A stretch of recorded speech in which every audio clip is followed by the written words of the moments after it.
Good morning students. Let's start chapter number 3 discovering Tut. The saga continue. टुट जो है वो एक निक नेम टूटान खामोन ने टूटान खातेन का जो है वो एक राजा था, उसका निक नेम टुट, जिसको हम अभी कहते हैं टुट।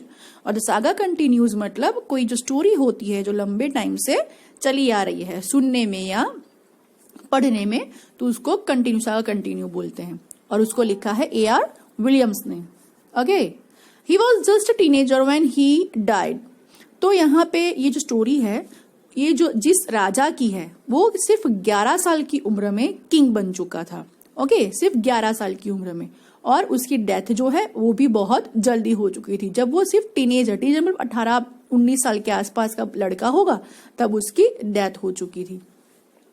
The last heir of a powerful family that had ruled Egypt and its empire for centuries. He was laid to rest laden with gold and eventually forgotten. अब ये जो राजा था उसने भले अपने कम टाइम में उसने अपना जो है राज्य किया इजिप्ट में, बट वो भूलने के लायक नहीं था। इसीलिए तो वो इतना फेमस है, इसीलिए तो उसकी स्टोरी अभी भी हम लोग सुन रहे हैं। आर्कियोलॉजिस्ट जो होते हैं उनको इसकी स्टोरी अभी भी पता है। क्यों? क्योंकि वो एक अच्छा राजा था, एक ब्रेव, भले छोटा था फिर भी वो एक ब्रेव राजा था, जिसके कारण उनके जो लोग थे उन्होंने इसको एक बड़ी मतलब समाधि, वो कहते हैं ना कॉफिन, है ना, टॉम ताबूत में। वो आपने तो द मम्मी मूवी देखा होगा, तो उसमें कैसा मम्मी को वो ऐसे लपेट के फिर आजू बाजू सारी चीजें अच्छी अच्छी रख के उसको कॉफिन में दफन करते हैं, तो उस तरह से इसको भी किया हुआ था। और एक अच्छा एक अपने जो इजिप्ट राज्य में जितने साल भी इसने राज्य किया उसमें इसने कहते हैं ना कि बहुत अच्छे से एक अच्छा राजा बन के उसने राज्य किया।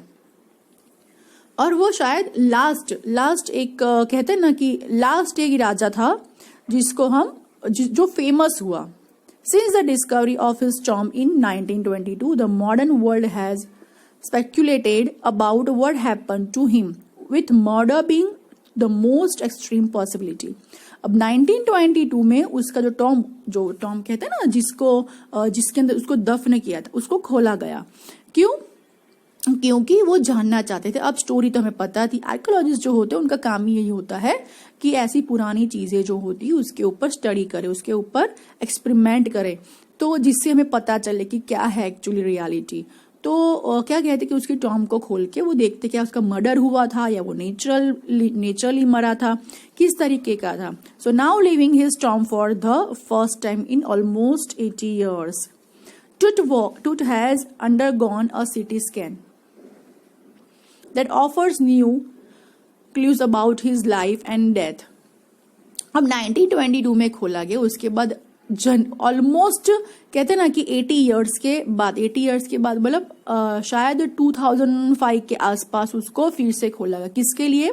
सिटी स्कैन के लिए, कि भाई क्यों, किस तरीके का उसका क्या हुआ था, मतलब कि उसका डेथ हुआ था नेचुरल या फिर उसका मर्डर हुआ था। अब तो क्या है कि सिटी स्कैन में सब कुछ पता चल ही जाता है। तो 1922 में खोला गया था उसको, उसके बाद ऑलमोस्ट 80 मतलब 80 years के बाद उसको फिर से खोला गया जानने के लिए, सिटी स्कैन करने के लिए। CT scan that offers new clues about his life and death and provides precise data for an accurate forensic reconstruction of the boyish pharaoh मतलब क्या कहते हैं कि उसके राजा, है ना, बॉयिश मतलब यंग राजा, उसके बारे में जानने के लिए फॉरेंसिक रिकंस्ट्रक्शन मतलब सिटी स्कैन से वो सब कुछ जानना चाहते थे।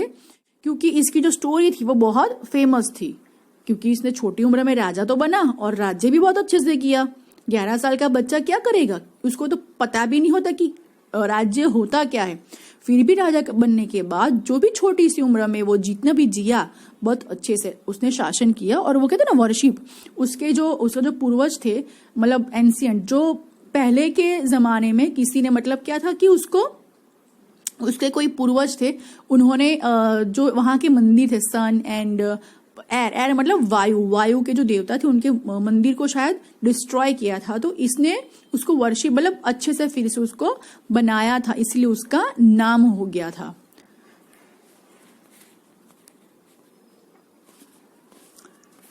An angry wind stirred up ghostly dust devils as King Tut was taken from his resting place in the ancient Egyptian cemetery known as the Valley of the Kings.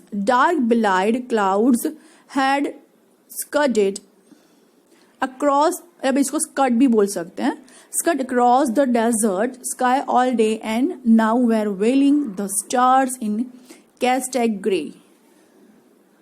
It was 6 p.m. on 5th January 2005. अब मैंने बोला ना कि discovering जो टूट था उसकी discovery, उसको डिस्कवर किसने किया था? 1922 में उसको फर्स्ट टाइम डिस्कवर किया गया था. उससे 80 इयर्स के बाद 5th जनवरी 2005 को 6 बजे उसको फिर से खोला गया. किसके लिए? सीटी स्कैन के लिए. ओके.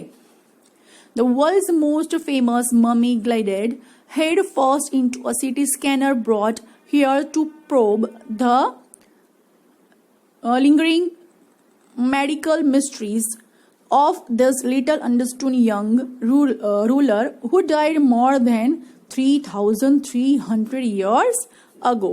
जो 3,300 years ago जिसकी डेथ हुई थी, ये टूट जो था वो उसका जो ममी था वो पहला ममी था जिसका सीटी स्कैन किया गया था. इसके बाद इसके पहले जितने भी सीटी ममीज थे उनका कभी भी किसी ने सीटी स्कैन नहीं किया था, क्योंकि वो क्या कहते हैं कि इतने साल के बाद जो ममी होते हैं ना वो बहुत नाजुक होते हैं, शायद थोड़ा सा छूने से या कुछ भी कैसे वो टूट जाते हैं.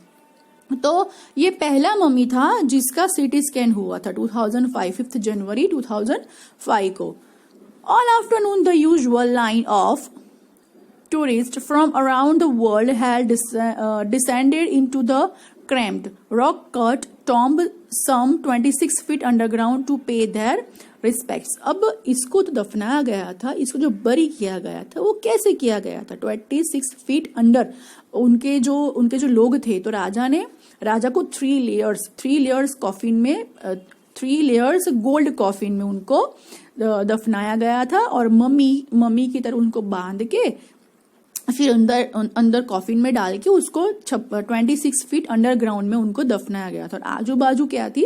पेंटिंग्स, अच्छी पेंटिंग्स भी लगाई हुई थी, क्योंकि ये लोग ना लाइफ आफ्टर डेथ मानते थे कि डेथ के बाद भी एक दुनिया होती है जहां पे इंसान सुकून की लाइफ जीता है. तो क्या कहते हैं कि उनको डिस्टर्ब नहीं करना चाहिए. तो कॉफिन के ऊपर भी उन्होंने लिखा हुआ था ऐसे कि जो भी ये मम्मी को खोलेगा उसकी डेथ हो जाएगी, वो भी बहुत खराब तरीके से डेथ होगी. आपने मम्मी मूवी देखा होगा तो उसमें रहता है ना विलन कैसे खड़ा होता है, वो मम्मी खोल देता है, कोई मना करते हैं फिर भी वो खोलते हैं. तो but it was just movie, but ये जो था इसके ऊपर सही में लिखा था. ठीक है. दे gazed at the murals on the walls of the burial chamber and peered at its gilded face, the most striking feature of his mummy-shaped outer coffin lid.